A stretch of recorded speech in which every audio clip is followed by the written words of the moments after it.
debt. When we hear the word debt, we usually think of financial debt, like we would owe to a bank or a credit card. And that's a big part of what I'm talking about.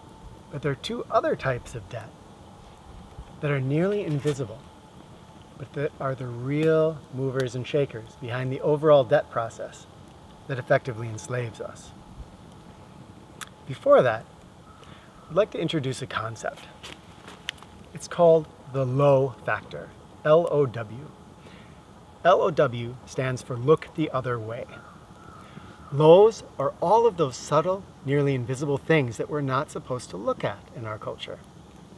When we do look at them, we start to see what's going on behind the scenes, and then we start to break free. So from our culture's perspective, it's nice if we never look at the lows. We will be looking at a lot of them.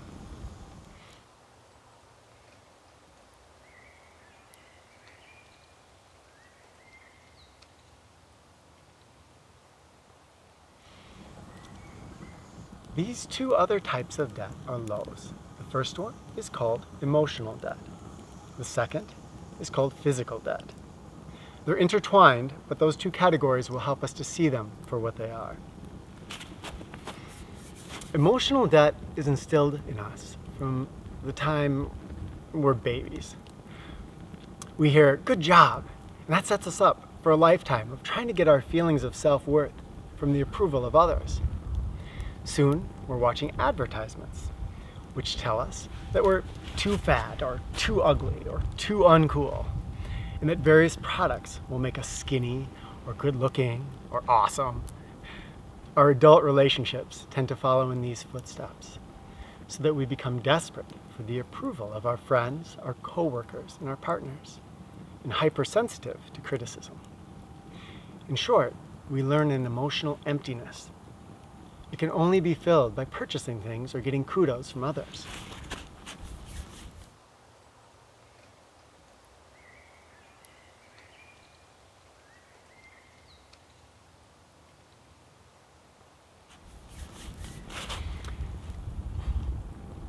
In this age of social media and texting, we're hit with even more powerful weapons that put us into emotional debt.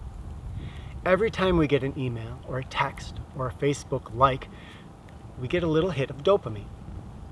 This brain chemical causes seeking behavior, urging us to try to get more texts and likes. Dopamine does not get satiated. It's always hungry. We find ourselves craving those texts and likes, and we feel forgotten if someone doesn't text us back promptly, or if no one likes our social media post. For many of us, this adds up to a feeling of deep loneliness. It seems like it can only be filled by getting plugged in even more deeply. You can probably see how this leads to a physical debt. In order to pay off our emotional debt, we have to work long hours, we have to sit in front of the computer, we have to stare at our smartphones and type on those little machines. This adds up to a lot of sitting. It adds up to not having time to cook good, nourishing food. It adds up to stress and frustration, which flood our bodies with stress hormones. The result is degrading health, and for many of us, metabolic syndrome, which leads us to pack on fat, to feel our joints deteriorate, and our muscles weaken.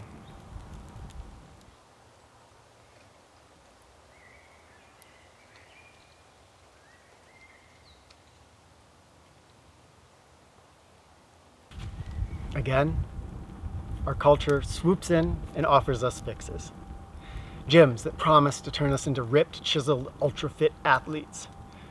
Of course, they take advantage of our emotional debt to get us to commit to year-long or even longer contracts, even though most of us will stop going after a few months.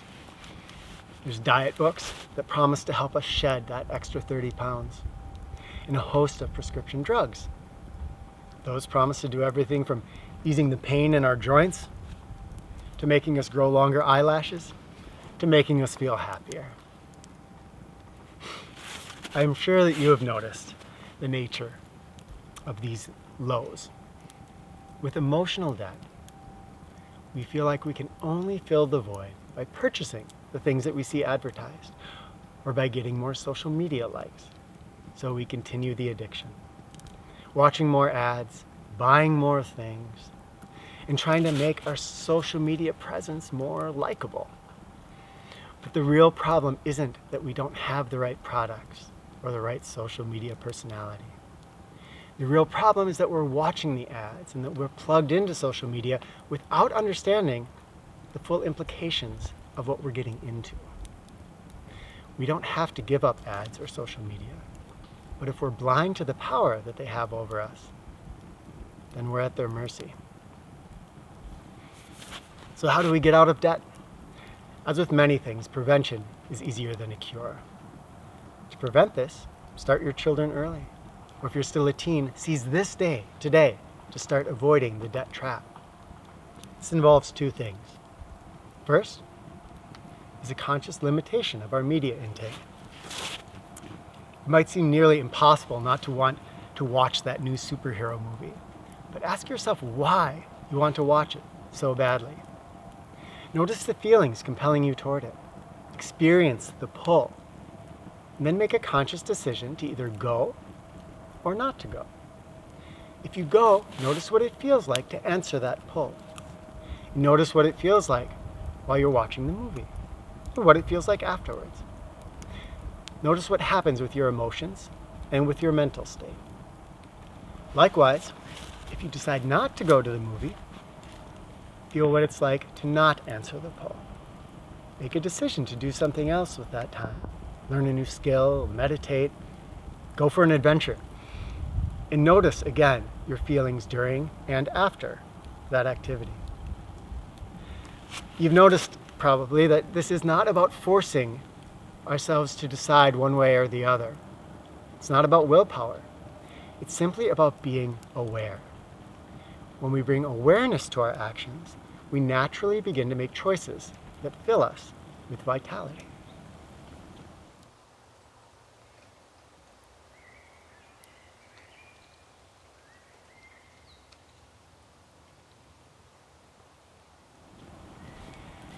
Choices that keep us in debt are always lows.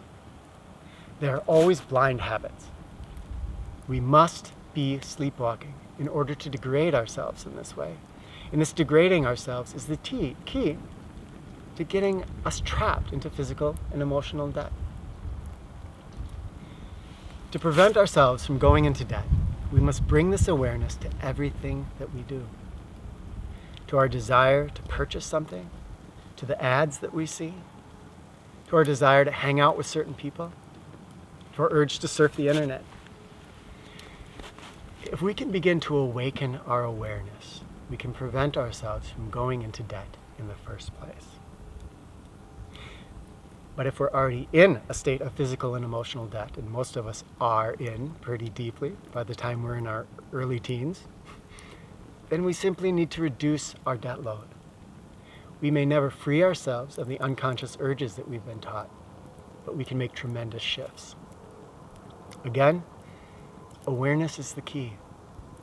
The next time we catch ourselves watching an advertisement, we can bring our attention to what is happening with our emotions as we watch it.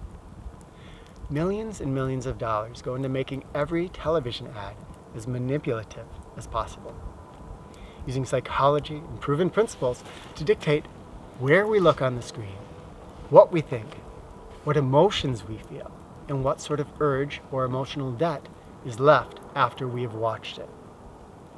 For a fun experiment, next time you see a television ad, try to keep your eyes on the bottom left corner of the screen. And do your best to pay attention to what's going on in that corner alone. Notice how your eyes are pulled away from the corner. You may also notice a lot of other things during this experiment about how ads demand our attention.